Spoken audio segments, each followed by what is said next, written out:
Hi guys, bienvenue to my channel. My name is Ifeoluwa Ishola. If you are a returning subscriber, thank you so much for sticking to my channel. And if you're new here, welcome to the family. Do not forget to hit the subscribe button, turn on your notification, post, and give this video a thumbs up.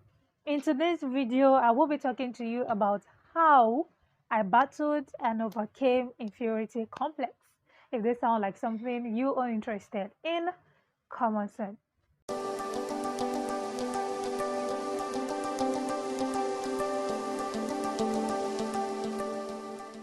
Okay, guys, as I said earlier on, today's topic is a bit personal, and at the same time, I just want to share it. One, to help me heal as well, and at the same time, to encourage somebody out there who might be battling or fighting through it, for them to know that if I can get through it, definitely you can. So, yes, it's about me talking about how I battled inferiority complex for as long as I remember. At least I know I battled this for more than 10 years, and I'm out of it. I know I am out of it, but at the same time, it's not something that just snap out of it. You understand? It takes time. It's a progressive thing. I'm progressing. I'm at a good point right now. Okay, so I think I'm going to start by telling you how it started, how I was able to get over it, and chip in a little bit of advice and things you need to watch out for if you are also battling the same thing, or if you feel like you have a daughter, you have a child, you have a son, you have a friend, or your partner, or your wife, or your husband, whatever it is around you that is battling inferiority complex, things you need to look out for in them for you to know about it. So, enough of introduction. Let's get to the main story. Okay, so somebody will say, what is inferiority complex? What does it even mean? Like, I don't even know the meaning of inferiority complex. What is it? Inferiority complex, as a sound, is feeling inferior of yourself. I think I'll put a detailed explanation here, like a dictionary meaning. I'll put it here. But basically, inferiority complex is fighting a low self-esteem, fighting having low self-confidence,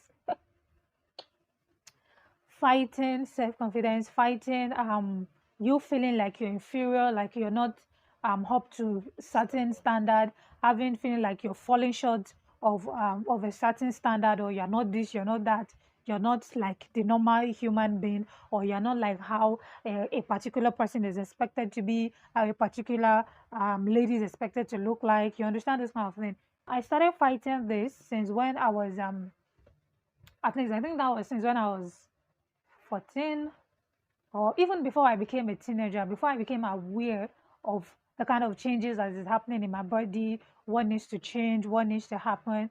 And I'm not going to say that I can link it to a particular thing that happened.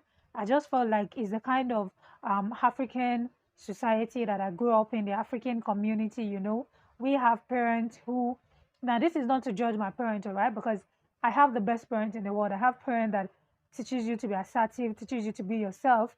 But at the same time, African parents are not too generous with words, if you know what I mean. They feel like if they say too much of complimenting, it will spoil you.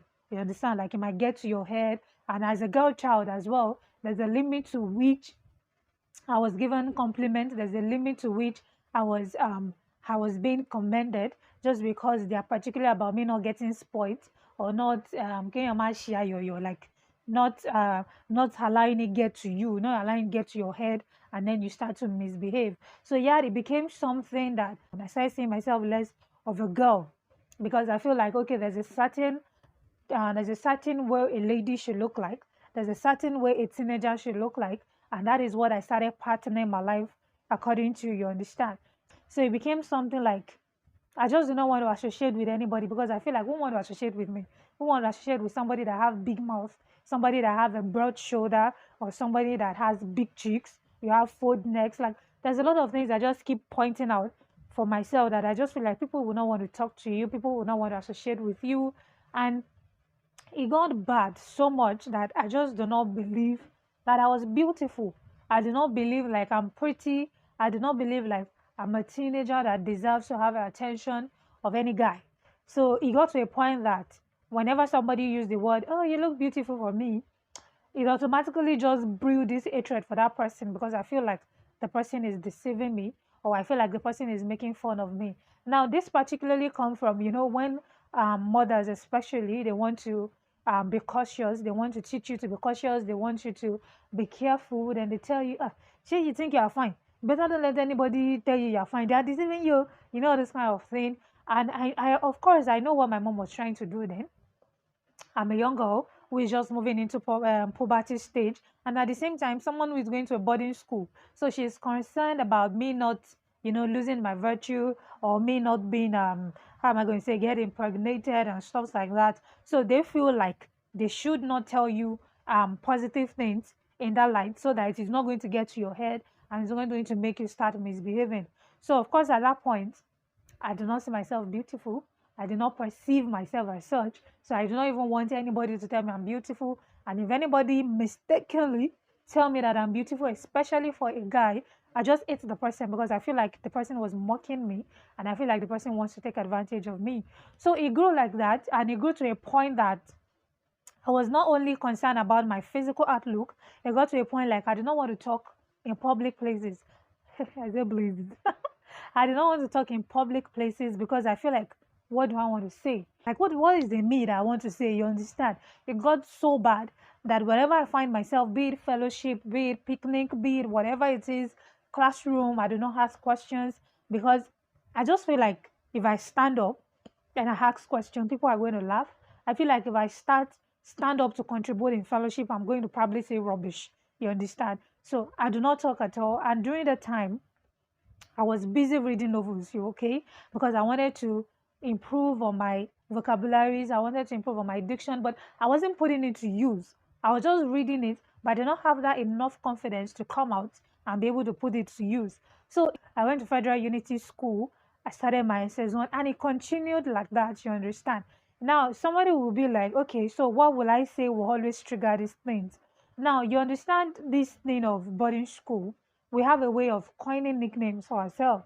And you just figure out, you see somebody and you call the person big head, or you see somebody, you call the person fat ass, or you see somebody, you call the person fat cheek, and things like that. Now, these are things that also are kind of like a contributing factor to these things because one, there's already a seed sown that was already germinating a bit. And then I got to a place where people make fun of you for looking like a man. They feel like you have this broad shoulder and then you look like a man. You have big cheeks, you have fold necks. This is that you understand, and it becomes like I even remember one particular thing or one particular incident that happened. It was when I was writing A levels and um, I wore a tank top. And guys, see, till today, yes, I've battled with these things, I've moved forward. I still do not like tank top till today. So I wore a tank top and we went out. I was wearing a jacket on the tank top. And then one of my friends was just like, see your chest. Like a guy that is Jimmy, you should not be wearing tank top. Oh. Somebody cannot even see the difference between your breast and a guy's own. You understand? Now, of course, she said it probably because that was the way it was, or probably because she just wanted to make fun and not necessarily to demean me. But for somebody that had that variable in me, for somebody that was fighting that, it hit home so much to the extent that I hate wearing round necks, I hate wearing tank tops, I hate wearing any tight top because I just feel like it's going to show people like I have a broad chest and people is going to not see the difference between me and a man. You understand? So that broke me a lot. Until today, there are still some certain clothes I would not want to wear. Not because I do not like them, but because I feel like if I wear them, my broad shoulder is going to come out too much. Because we feel like a lady has a certain way a lady should look. She should be, molded in the right way. You understand? Like we just have a way we just want it to look like. And I wasn't looking like that. So I felt it like a major issue for me. And it kept on affecting me like that till I finished A levels. Now, where was the turning point? Now, it started for me, that was 2010. Yeah, that was 2010. I had met my husband, who was then my boyfriend, in 2009. And at that point, I think what really broke me one day was the day he told me I was beautiful. It felt so hurtful to receive that compliment because I had already started liking him at that point. So when he told me like, "Oh, you say you know you are beautiful," the like I wanted to hate him just the way I was already hating guys that would always tell me I was beautiful. Babe, can you stop smiling behind the camera? So I wanted to hate him at that point. You understand? But I could not because I was already liking him. You understand? So when he told me I was beautiful that day, for the first time in my life, I kind of like, could it be true? You understand? So I got home because I remember it was at the retreat camp. So I got home and I stood in front of the mirror and I was looking at myself like, am I really beautiful? And at that point, I felt something was sown. A seed was sown. Now, of course, it wasn't that day that I accepted fully that I was beautiful, but at the same time, it clicked something in me that, okay, I could probably be beautiful. You understand? So that went. And another one that happened that continued like that was 2010. I was in SS2 and we're having this inter-house sport. And during inter-house sport, they will always pick beautiful girls to do the queen of the house, flower girls of the house and stuff. And I remember that particular Wednesday, our housemaster or house matron there came into the staff room and she was like, Ifeoluwa, sorry, that's how she talked. Ifeoluwa, you better call your parents because you are part of the queens of charity house. I mean, that day I was like, is she mocking me? Because of course I know the people they pick for this kind of things. There are people that are beautiful, slender, they are perfect, you know. So her picking me to be part of them, I was like, is she seeing what I'm seeing? So I left the staff room and I went to call my mom and I told her that guess what? They are picking me for queen of the house and this, and my mom was super excited and preparation starts. And I got to the hostel as well, and people, you know, people say they will start to refer to you like, oh, queen of charity house, flower girl of charity house, and things like that. And people started calling me that, and you know, I was just trying to imagine like, shake me, I'm fine, like you understand, like, am I that beautiful as well and stuff. So that holiday, I went home. So I remember one morning, it was on a Saturday morning. I woke up that day, and I stood in front of the mirror again, and I told myself, Ifeoluwa, Boluwatife Ishola, you are beautiful. Okay? You have these big cheeks that everybody want to have. These big cheeks makes you look cute. You have these fold necks that people love. People envy it. They want to have a fold necks like this. You have a big lips, a fuller lips that people do surgery to get. Okay? You have all these things. Only you. Do you know how beautiful you are? And I feel like that was a starting or that was a turning point for me. So if you want to fight out of that inferiority complex, you have to, number one, be intentional about it. See, no matter the amount of words, no matter the fine clothes you wear, even if somebody is to wake up every day and be telling you today, you feel you are beautiful, tomorrow, you feel you are beautiful, next tomorrow, you feel you are beautiful, and personally, deep down within you, you are not convinced yourself or you are not intentional about the fact that, okay, you know what, I'm good enough. I'm beautiful. I'm accepted. People want to hear what I want to say. People want to associate with me. I'm somebody of relevance. People want to, you understand? I'm a G everybody needs in their clique. You understand? Something like that. If you do not wake up one day and determine in yourself, determine within yourself that you want to come out of this thing, no matter what anybody do, it's not going to work. And number two, surround yourself with people that are positive, people that have like minds like you. I'm not saying people that are also battling inferiority complex, so you understand, but people that, you know, like they kind of shower you with words of affirmation. They make sure that they tell, like for me, I had somebody, I had a friend, of course, who is now my husband, who was always like, he made it a point to always tell me every day that I was beautiful. Yes, you need to surround yourself with people that will actually appreciate you, people that will shower you with affirmation, words that you're beautiful, you're good enough. People want to hear what you want to say. And I decided that, you know what? From today henceforth, I'm not going to allow anybody shut me down. I'm not going to allow anybody tell me I'm not enough. I'm not going to allow anybody belittle me. I'm not going to allow anybody to see me as a second-class citizen. I'm not going to allow anybody see me inferior to whatever it is. Yes, the society might have a standard of whatever they expect a lady to be, whatever shape she's supposed to be, whatever accent it is that is expected for us to be able to speak. Everybody wants us to speak British English. Everybody wants us to speak without your teeth showing, and it's only your nose, you're speaking through your nose. I do not care about this standard, because you know what? I'm good enough for myself. I'm good enough. I have relevance. I'm beautiful. I have the words you want to listen to. And that is just that about me. And from that point, I'm not saying, now don't get me wrong, I'm not saying at that point, that was when I came out of it and bam, James Bond, I'm out of it forever, you know. It was a gradual thing.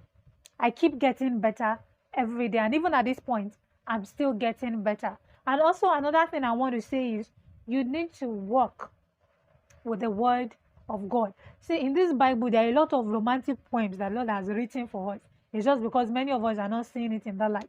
The Bible says we are wonderfully and fearfully made. Like, I mean, you are somebody that was made by God in his own likeness. Like, do you get that? Like, you don't understand. You're made in the likeness of God.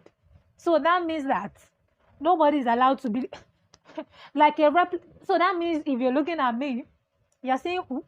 You're saying God. So that means nobody is allowed to treat you anyhow. Nobody is allowed to believe you're wonderfully and fearfully made. He said after God created everything, he looked back and he said what? Everything he has created, nothing was exempted. Which means including we humans, everything he has created was what? Beautiful. Pleasure to his eyes. So therefore, nothing is ugly. No human being is ugly. We are just the one that have created a standard for ourselves. A lady is expected to be figure 9, figure 8, figure 17. A lady is expected to have a certain shape of head. A lady is expected. Come on, we've gone too much with having society value of how a lady should look like. The church also have a standard of how a lady should look like. How many standards do we now want to follow? So just work with the fact that you are enough. You are created in the likeness of God. You're wonderfully and fearfully made. It takes pleasure in the fact that you are in his likeness. So I mean, what else? What else do you probably need? So yes, if you're still seeing yourself as not beautiful enough, you're seeing yourself as not being enough, you are good enough. You are beautiful. You are handsome. You are, see, whatever size it is, whether you are big, size 8, size 10, everything are number. We are all human beings. All right. So yes, that it is. Battling inferiority complex, of course, is not something that should be taken lightly. So be careful of the kind of words you use, whether you are joking or because some people will say something, I'll be like, nah, joke I do. Don't come and joke with me with words that are not nice. Okay? If you are battling inferiority complex, let me tell you, you can come out of it. Yes, I battled it for 10 years, but here I am today. Here I am. I am okay. I'm fine. I'm healing. I'm on that process. I'm better. I'm good. And I know that I will keep getting better. So if you're battling it, do not worry. You will get out of it. But if you want to get out of it, you need to tell yourself, you need to make that conscious effort that you're good enough. You need to make that conscious effort that you know what? Enough is enough. I'm okay and I'm good enough for myself. So guys, that is it for today. I really hope that you enjoyed the video. Thanks so much for sticking through to the end of the video. I really hope that you've subscribed and do well to share this video with somebody, because I know that inferiority complex is a common thing. Inferiority complex is common in our society. Like, it's actually probably becoming a norm that we are hiding under the fact that I'm an introvert person. Not everybody that is introvert is actually introvert. Some are actually battling inferiority complex. And I will see you in the next video. Bye.